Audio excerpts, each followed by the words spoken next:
Welcome to Chemical Bonding and Molecular Structure. Today, we are diving into VSEPR theory, a fascinating concept that explains why molecules adopt specific shapes. We'll start with the basics, build up to complex examples, and even explore its competitive depth for GMAT. Get ready for an exciting journey through the world of molecular geometry. Ready to unravel the simple secret behind molecular shapes? Let's begin with the easy part. VSEPR stands for Valence Shell Electron Pair Repulsion Theory.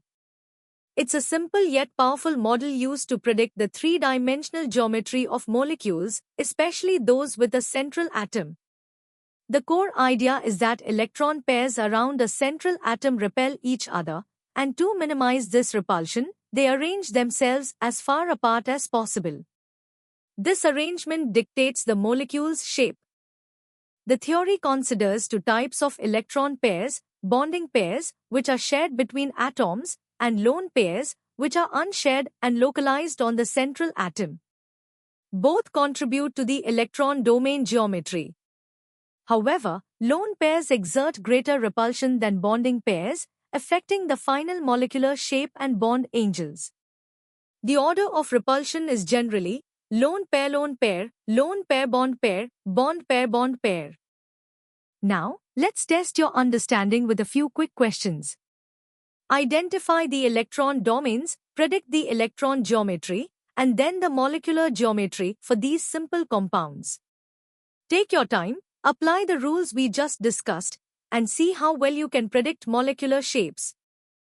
Great job with the basics. Now, let's delve a bit deeper into VSEPR theory and explore more diverse molecular geometries. VSEPR theory provides a systematic approach to predicting molecular shapes. The first step involves drawing the Lewis structure to correctly identify the central atom and all its valence shell electron pairs. Next, we count the total number of electron domains around the central atom, where each lone pair and each bond, whether single, double, or triple, counts as one domain. Based on the number of electron domains, we determine the electron domain geometry. For example, two domains lead to a linear arrangement, 3 to trigonal planar, and 4 to tetrahedral. This geometry describes the arrangement of all electron pairs. Finally, we consider the presence of lone pairs to deduce the molecular geometry, which describes the arrangement of only the atoms in space. For example, a molecule with 4 electron domains will have a tetrahedral electron geometry. If all 4 domains are bonding pairs, like in methane, the molecular geometry is also tetrahedral. However, if one domain is a lone pair, like in ammonia, the molecular geometry becomes trigonal pyramidal due to the lone pair's greater repulsive force. Two lone pairs, as in water, result in a bent molecular geometry. Time to apply these deeper concepts. These questions will challenge you to consider both electron domain and molecular geometries and how lone pairs influence the final shape. Think carefully about the steps involved in each prediction. You've mastered the fundamentals. Now, let's elevate our understanding and tackle the more intricate aspects of VSEPR theory. While VSEPR theory is incredibly useful, it does have its limitations. It's a qualitative model, meaning it doesn't quantify bond angles precisely and struggles with molecules where steric effects or d orbital participation are significant, such as certain transition metal complexes. It also doesn't account for the energy of molecular orbitals, which a more advanced theory like Mo theory does. Despite these limitations, VSEPR provides an excellent framework. We can refine its predictions by considering factors like electronegativity differences, which influence bond pair repulsion, and the effective size of lone pairs. For instance, increasing the electronegativity of surrounding atoms can decrease bond angles, as seen when comparing bond angles in NH3 and NF3. VSEPR theory is closely linked to the concept of hybridization. The hybridization state of the central atom, such as sp, sp2, sp3, sp3d, or sp3d2, often dictates the electron domain geometry. For example, sp3 hybridization corresponds to a tetrahedral electron geometry. Understanding this connection helps us predict both the orbital arrangement and the resulting molecular shape more comprehensively.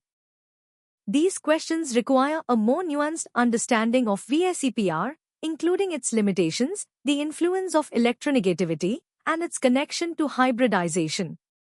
Analyze each problem carefully, drawing upon all the concepts we've discussed. You're ready for the ultimate challenge.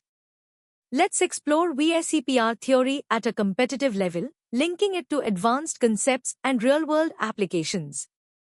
VSEPR's predictive power extends beyond simple molecules to more complex systems, including polyatomic ions and molecules with expanded octets. For example, applying VSEPR to species like sulfate ion or xenon tetrafluoride requires careful consideration of formal charges and the arrangement of multiple lone pairs, which can lead to geometries like square planar or square pyramidal.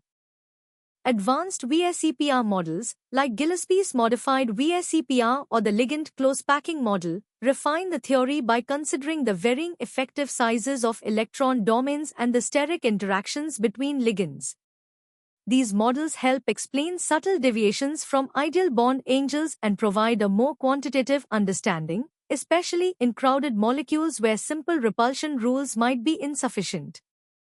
The VSEPR theory is not an isolated concept. It forms a bridge to other fundamental theories in chemistry. Its predictions are often corroborated by experimental data obtained from techniques like X-ray diffraction, which directly determines molecular structures, and various spectroscopic methods that reveal molecular vibrations and bond angles. This interconnectedness highlights its central role in understanding molecular architecture. In competitive exams, VSEPR questions often involve comparing bond angles in series of compounds, predicting shapes of unusual species, or relating geometry to molecular properties like polarity and isomerism. A deep understanding allows you to tackle multi-concept problems and analyze why certain molecules exhibit specific reactivities or physical properties based on their shapes.